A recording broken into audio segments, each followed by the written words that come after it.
on foot. A German captain named Junker aims his sniper at the deserter and pulls the trigger but misses. Running for his dear life, Harold makes some distance and hides under a small caving beneath a tree just in time for Junker and his lackeys to arrive. Harold covers his ears and prepares for the worst with the captain on top of him. He can hear his heart beating so fast. After a while, he goes out of his hiding place, and the pursuers are gone. Later, he uses a piece of cloth to cover his feet since he's missing a boot.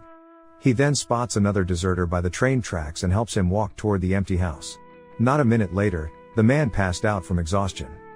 That evening, the two see a man hanged in a tree as a warning to looters. But hunger overcomes their fear. Harold picks up some eggs while the other soldier prepares to bash a rock on the sleeping farmer's head. Later, the farmer wakes up. The other soldier hesitates to strike the old man and decides to run off. The farmer then attacks Harold, but he evades and pushes the farmer to his death. Meanwhile, the other farmhands wake up and kill the other soldier. After witnessing the untimely demise of his co-conspirator, Harold runs off back to the forest. The following day, he happens to come across a truck. He looks around to see if there's anyone and, afterward, goes to the car. He immediately opens the luggage, takes the coat, and sees if the shoe fits. Luckily, the shoe is his size. To his surprise, he sees an officer's uniform and wears it. Moments later, he looks back and sees a soldier approaching. The soldier then salutes Harold, thinking he's an actual officer, and introduces himself as a Private Freydig. The private explains that he lost his unit and requests to be attached under Harold's command. The pretend captain didn't know how to respond, so Freydig proactively started the truck and successfully got it out of the mud. Harold decides to act like a truly decorated Luftwaffe captain and absorb Freydig under his command. When evening came, Harold and Freydig visited the local inn. The locals weren't welcoming. As a matter of fact, they despised the Germans. But with good acting, Captain Harold manages to bluff them by convincing them that he's there to reimburse for all the looting done by deserters. The locals weren't expecting that.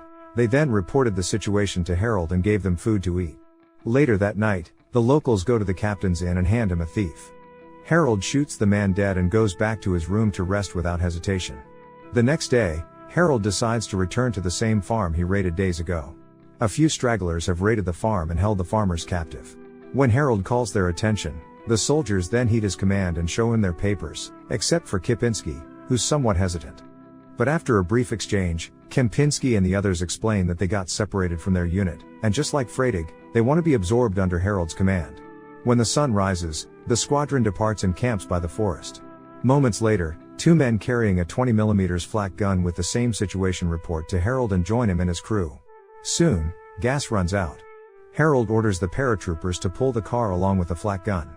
But after a few kilometers, Kipinski had enough and tried to rebel. Suddenly, a truck full of military police arrives and inspects the soldiers' papers. Harold calls out for the MP's CO of the same rank and tells him that he's on a special mission under the Führer himself. The bluff works, and the MP captain lets them go. But Harold had something else in mind. He asked the MP captain if he could join him at work camp too. Later, they arrive in the town nearby, and unexpectedly, Junker joins them, and before departing, he signals his men to put the deserters' remains on top of the hood. Junker stares at Harold for a second, trying to remember where they've met before. Harold suggests they might have met in Crete, but Junker states he was destined in Poland. Soon, they arrive at the work camp, and Junker invites Harold for a drink. At the bar, another captain named Schutte joins them for a drink. Schutte mistook Harold for a court-martial ambassador. Nonetheless, Schutte and Junker try to convince Harold that they need an immediate solution to the hundreds of prisoners in the camp they have to feed. The problem lies that they escape and loot the nearby towns every now and then, causing distrust and disorder. The two captains' solution in mind is to eliminate the prisoners and get rid of the pests. They're looking into Harold since he has supposed ties to Hitler himself. But Harold shared the same sentiments and even made firm promises to do more. Junker and Schutte couldn't help but be happy that Harold thinks the same. Later, Junker leaves the camp, and Schutte then shows Harold to the detention center for repeat offenders. Together with Kempinski and Freydig, they start interrogating the men and beating some of them. Meanwhile, Schutte goes to Captain Hansen's quarters. Hansen is the person in charge of everything that goes in the camp.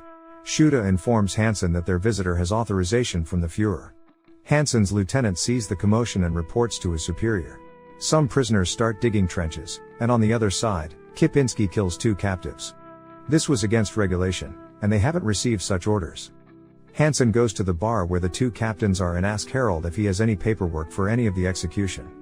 Harold goes with his usual excuse, but Hansen wasn't having it and advises the pretend captain to refrain from doing further actions until he had contacted his superiors. Later, Hansen phones his commander to report the situation. When Hansen gives the phone to Harold, he simply makes an excuse that the captives tried attacking him. Hence, they were executed. Harold's in too deep with his lies to get out of the mess he made. After talking to the higher-ups, Hansen informs Shuta and Harold that the chief public prosecutor will look into their case and check the necessary paperwork. To avoid this, Hansen calls one of his contacts to report the situation. In an unexpected twist of events, many officers in the Gestapo and other branches of what remains of the German military support the execution of the prisoners. Hansen's superior informs the captain that Harold's to continue with his prior work undisturbed. Not soon after, many prisoners are gathered near the recent dugout trenches. Then, the flak gun is positioned toward the singing captives, and as soon as the command is given, the massacre starts. After a few rounds, the 20mm gun jammed, so Shuta, along with a few others, continued the deed themselves. The massacre continues throughout the night. After the inhumane carnage, the murderous Nazis celebrate by eating and drinking their fill. Captain Shuta brings his wife, Gerda, to the celebration. To lighten up the mood, Robbie and Moshe perform a comedic act. Everyone enjoyed the performance, especially Harold. Next up, Shuta and a few soldiers get their musical instruments and start playing nationalistic tunes. Everyone starts singing except Freydig. He wasn't enjoying it as much, but he was still somewhat traumatized by the earlier events. After all the performance, Harold gets carried away and announces that they were far from finished. They still have to execute other captives to eliminate the threat that they might collaborate with the Allies' forces. In the background, Robbie and Moshe get scared for their lives. Suddenly a fight broke out. Testosterone never mixed well with alcohol. The two captains let them be and continue dining. Robbie sucks up to Harold and pours his drink, and in return, the captain offers them to eat. Meanwhile, the fight escalated. The sadistic men continue outside the refectory, and in a vicious twist, the soldiers start beating up the prisoners. Kempinski ignores Harold's command multiple times, and so to stop him, Harold fires a gun right by his ear. Harold then states that it wasn't the proper way and begins tying each hand to another prisoner. He then ordered them to run, and so they did. After a few meters, Harold shoots one, causing the other three to drag the dead. Harold then hands the pistol to Rabbi, and with no other choice, he shoots one as well. The gun is passed to the other comedian, with two prisoners left to carry the other two. Moshe stood up to his morals, and instead of taking another life, he took his own. Rabbi picks up the pistol and shoots another, leaving one to pull the bodies. It's an unfortunate sight. Gerda steps forward to finish the unnecessary struggle. The carnage continues until the next day, and by the time Shuta arrives from his patrol, bodies pile up at the camp. Shuta walks towards the camp but suddenly, an artillery fire hits him directly. It was followed by continuous British bombardments and air raids which destroyed the camp to smithereens. In the end, only a select few survived. Among them were Harold's original troops. The remaining captain promotes his troops, and they moved their scandalous operation to the local town. They executed a man who had a welcome sign posted in his house, declaring that he'll restore order to the town in the name of the fatherland and warning that traitors would be executed on sight. Basically, it's a declaration that they'll run the town however they want it. Not soon after, they start extorting and looting the townsfolk for any valuables that are beneficial to them. They then use the local hotel as their HQ. They started inviting the women for non-stop drinking and partying. Harold sees a beautiful girl named Irmgard and starts taking an interest, but Kipinski gets to her first and starts dancing with her. The captain stared at them with jealousy and disdain. Later, a couple of soldiers raid Kipinski's room and drags the bewildered soldier out. Harold then takes his place and goes inside the room. After hours of torture, Kipinski then stands trial for looting, murder, and high treason, among other crimes. As the judge, Harold sentences him to be executed via firing squad. At the town square, Kipinski is stripped naked and was ordered to run. But the brave soldier chooses to walk and, not a minute later, is shot dead. Later that day, the debauchery continues. Not a single soul in that hotel was sober. The following day, a whole company of military police raids the hotel and arrests the drunken soldiers. One tried to escape by getting out the window and into an ally, but tough luck, a group of MPs was patrolling the area. Harold tries to eat his papers but is eventually caught. The arresting officer manages to see the documents with his actual rank, a private. Not soon after, Harold stands trial for impersonating an officer, organizing the massacre in the work camp, and finally shooting a town mayor for raising a white flag as a sign of surrender. Junker and another high-ranking official come to his defense.